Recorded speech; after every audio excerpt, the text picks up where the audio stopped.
গুপ্তিপাড়া রথযাত্রার ইতিহাস এবং ভান্ডার লুটের কাহিনী। নমস্কার বন্ধুরা, স্বাগত আমাদের চ্যানেলে। সম্পূর্ণ তথ্যটি সংগ্রহ করা আপনাদের কাছে অনুরোধ, ভিডিওটি আপনারা সম্পূর্ণ দেখুন। গুপ্তিপাড়া রথযাত্রা বাংলার রথযাত্রাগুলোর মধ্যে অন্যতম বিখ্যাত রথযাত্রা। নানান মতভেদ থাকলেও 1740 সালে এই রথ উৎসব শুরু করেছিলেন মধুসূদনানন্দ। ভান্ডার লুট গুপ্তিপাড়ার রথের এক অনন্য বৈশিষ্ট্য। পুরীর রথের সঙ্গে গুপ্তিপাড়ার রথের পার্থক্য হল, পুরীর রথকে জগন্নাথ দেবের রথ বলা হয়, আর গুপ্তিপাড়ার রথকে বলা হয় বৃন্দাবন জিউয়ের রথ। ভারতবর্ষের কোথাও এই ভান্ডার লুট হয় না। আষাঢ় মাসের শুক্লা দ্বিতীয়া তিথিতে রথযাত্রা উৎসব পালিত হয়। সকালবেলা শ্রী মতি বৃন্দাবন চন্দ্র ও জগন্নাথ বলভদ্র ও সুভদ্রার বিশেষ পুজো সম্পন্ন করা হয়। তারপর চলে ভোগ নিবেদন। ভোগের পরে বাদ্যভাণ্ড সহকারে প্রথমে সুভদ্রা, তারপর বলভদ্র এবং শেষে জগন্নাথ দেবকে 3 বার রথ প্রদক্ষিণ করিয়ে রথে তোলা হয়। গুপ্তিপাড়ার রথ বাংলার সর্ববৃহৎ কাঠের রথ। তবে এখনকার রথ যেটা দেখা যায় সেটি প্রাচীন রথ নয়। সম্ভবত 1745 খ্রিস্টাব্দ নাগাদ মঠের নবম দণ্ডিস্বামী স্বামী পীতাম্বরানন্দ এই রথযাত্রা শুরু করেন। তখন নীলাচলের রথ দেখতে গিয়ে দস্যুদের আক্রমণ, রোগের প্রকোপ, অনেকে প্রাণ হারাতেন। তখন মঠে জগন্নাথ ত্রয় দেবতার দারুমূর্তি প্রতিষ্ঠা করা হয়। আগে রথ ছিল 13 চূড়োর। 1873 খ্রিস্টাব্দ নাগাদ উল্টো রথের দিন রথের তলায় 7 জন ভক্ত মারা যান। 1878 সালে রথ তৈরি করা হয়, আকারে আয়তনে অনেকটাই ছোট। তারপর 1958 খ্রিস্টাব্দ নাগাদ সেটি 9 চূড়ো করা হয়। তারপর 1957 সালে বন্যায় ক্ষতি হওয়ার ফলে 1958 সালে আবার রথ তৈরি হয় মঠের 28তম দণ্ডিস্বামী খবেন্দ্রনাথ আশ্রমের আমলে। সেই রথ চলে 2012 সাল পর্যন্ত। কিন্তু 1978 আর 2000 সালের বন্যার ফলে 25শে এপ্রিল 2013তে নতুন করে রথ নির্মাণ করা হয়। সেই রথ এখনও গুপ্তিপাড়ার বুকে গড়িয়ে চলে। রথের সঙ্গে থাকে কাঠের পুতুল। এই পুতুল মাধ্যম দিয়ে তখনকার সমাজের একটি ছবি আজও অটুট রয়েছে রথের গায়ে। অন্য জায়গার মতন এই দিন জগন্নাথ দেব তার মাসির বাড়িতে সকল মানুষের অন্তরালে বন্ধ ঘরে থাকেন। এই দিন জগন্নাথ দেবকে অনবদ্য নিরামিষ ভোগ দেওয়া হয়। জগন্নাথের মাসির বাড়িতে 52টি লোভনীয় পদে প্রায় 40 কুইন্টাল খাবারের ভান্ডার লুট পালন করা হয়। কথিত রয়েছে, মা লক্ষ্মীর সঙ্গে মন কষাকষি হওয়ায় জগন্নাথ দেব লুকিয়ে মাসির বাড়িতে এসে আশ্রয় নেন। সেখানে ভালো ভালো খাবার পেয়ে জগন্নাথ দেব মাসির বাড়িতেই থেকে যান। অন্যদিকে মা লক্ষ্মীর মনে সন্দেহের দানা বাঁধে যে স্বামী বোধহয় পরকীয়ার টানে কোথাও চলে গিয়েছে। পরে তিনি বৃন্দাবনের কাছে জানতে পারেন যে জগন্নাথ দেব মাসির বাড়িতে আশ্রয় নিয়েছেন। তারপর স্বামীকে ফিরিয়ে আনতে মা লক্ষ্মী লুকিয়ে গিয়ে মাসির বাড়িতে সর্ষে পোড়া ছিটিয়ে আসেন। কিন্তু তাতে কোনো লাভ না হওয়ায় বৃন্দাবন ও কৃষ্ণচন্দ্র লোকজন নিয়ে মাসির বাড়িতে হাজির হন। সেখানে গিয়ে তারা দেখেন যে ঘরের 3টি দরজা বন্ধ। তাই মা লক্ষ্মীর অনুরোধে তার স্বামীকে ফিরিয়ে নিয়ে যাওয়ার জন্য দরজা ভেঙে বৃন্দাবন ও কৃষ্ণচন্দ্র ভেতরে ঢোকেন। ঘরের ভেতরে প্রবেশ করেই তারা দেখতে পান মালসায় করে রকমারি পদের খাবার সাজানো রয়েছে। ভালো ভালো খাবার চোখের সামনে দেখে তারা সেই সমস্ত মালসা লুট করে নেন, যা ভান্ডার লুট নামে সকলের কাছে পরিচিত। আবার আরেকটি অংশ দাবি করেন, বৃন্দাবন চন্দ্র প্রচুর ধনসম্পত্তি ছিল। রাজা তার রাজ্যের শক্তিমানদের চিহ্নিত করার জন্য এই ভান্ডার লুটের আয়োজন করেছেন। যারা বেশি সংখ্যায় ভান্ডার লুট করে তাদের বৃন্দাবন চন্দ্র তার মন্দির পাহারার দায়িত্বে নিয়োগ করতেন।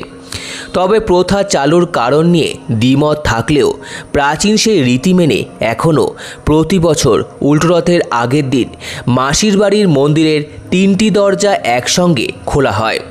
ঘরের ভিতর রকমারি খাবারের পদ মালসায় করে সাজানো থাকে।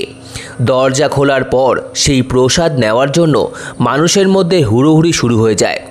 এই মালসার ভোগ পাওয়ার জন্য দূর দূর থেকে কয়েক হাজার ভক্তগণ উল্টোরথের আগের দিন প্রসাদ পাওয়ার জন্য গুপ্তিপাড়ায় হাজির হন। গুপ্তিপাড়ার রথযাত্রা কবে শুরু হয়েছিল তা স্পষ্ট নয়। কিছু সূত্রের মতে রথযাত্রার বয়স 400 বছরেরও বেশি।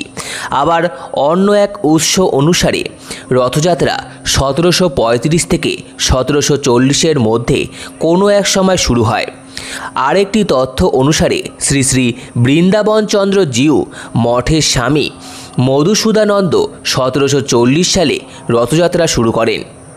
1858 সালে শ্রী শ্রী বৃন্দাবন জিউ মঠের স্বামী গোবিন্দানন্দ পুরীর মতে ভান্ডার লুটে 1 লক্ষ ভক্ত অংশ নিয়েছিলেন।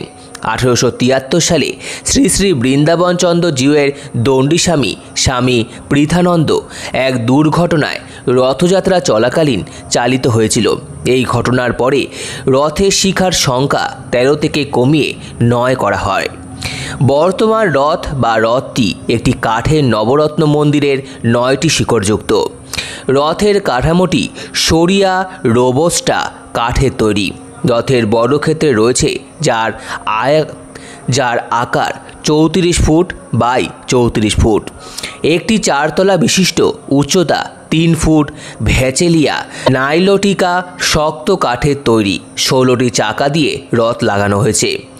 এর সামনে 4টি দড়ি রয়েছে, প্রতি 300 ফুট দীর্ঘ, যা রথকে এগিয়ে টানতে ব্যবহৃত হয়। পিছনে আরও একটি দড়ি রয়েছে যা ব্রেক হিসাবে কাজ করে। সম্মুখে একটি দড়ি মহিলাদের জন্য সংরক্ষিত। গুপ্তিপাড়া রথযাত্রা বাংলার রথযাত্রাগুলোর মধ্যে অন্যতম বিখ্যাত। 400 বছরের প্রাচীন বৃন্দাবনচন্দ্রের রথযাত্রা। নানান মতভেদ থাকলেও 1740 সালে এই রথ শুরু করেছিলেন মধুসূদানন্দ। বর্তমান রথ একই রথ যা রথযাত্রার প্রথম বছরে ব্যবহৃত হয়েছিল। এটি প্রায় 240 বছরের প্রাচীন। রথের ঠাকুর ওঠার পর একটি অভিনব দৃশ্য দেখা যায়, যা ঘোড়া লাগানো। কাঠের তৈরি একটি সাদা আর একটি নীল ঘোড়াকে এনে লাগানো হয় রথের ওপরে। তার মুখে পরানো হয় দড়ির লাগাম।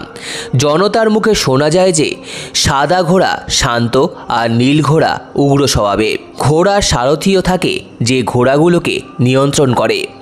রথে 3 দেবতার উদ্দেশ্য করে থাকে রথের 3 রশি। তার মধ্যে একটি রশি থাকে মহিলাদের জন্য। তারপর রথ চলে এক প্রস্থ পূজা অর্চনা। বর্তমান মঠ অধ্যক্ষ স্বামী গোবিন্দানন্দ পুরী মহারাজের নির্দেশে শুরু হয় প্রথম টান, সেটি দুপুর 12টায়। আবার কিছুক্ষণ বিরতির পর শুরু হয় দ্বিতীয় টান বিকেল 4টের সময়। গুপ্তিপাড়ার রথ সবচেয়ে বেশি পথ অতিক্রম করে এবং রথ উত্তর দক্ষিণ পূর্ব পশ্চিম টানানো হয়। এই রথযাত্রা উপলক্ষে লক্ষাধিক ভক্তের সমাগম হয়।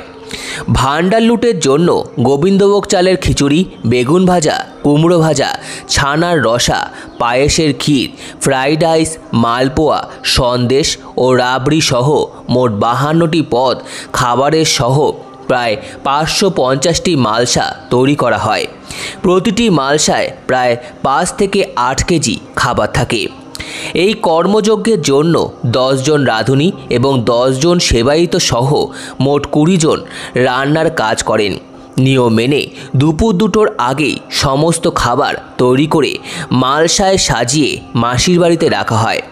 বিকেল 3টের সময় মাসির বাড়ির দরজা বন্ধ করে দেওয়া হয়। প্রতি বছর সকাল 6টায় পুজো শুরু হয়। 7টা 22-এর মধ্যে রথের পুজো সম্পন্ন হয়। জগন্নাথ দেব মণিকোঠা থেকে বেদিচ্যুত হন সকাল 6টায়। সারাদিন জগন্নাথ দেবের দর্শন চলে এবং শেষে সন্ধ্যাবেলায় রথের রশিতে টান পড়ার সময়ের সাথে সাথে শেষ হয় গুপ্তিপাড়ার এই সুপ্রাচীন রথযাত্রা। সম্পূর্ণ ভিডিওটি দেখার জন্য আপনাদের সকলকে অসংখ্য ধন্যবাদ। ভিডিওটি ভালো লেগে থাকলে লাইক, কমেন্ট, শেয়ার এবং চ্যানেলটিকে অবশ্যই সাবস্ক্রাইব করুন। ধন্যবাদ।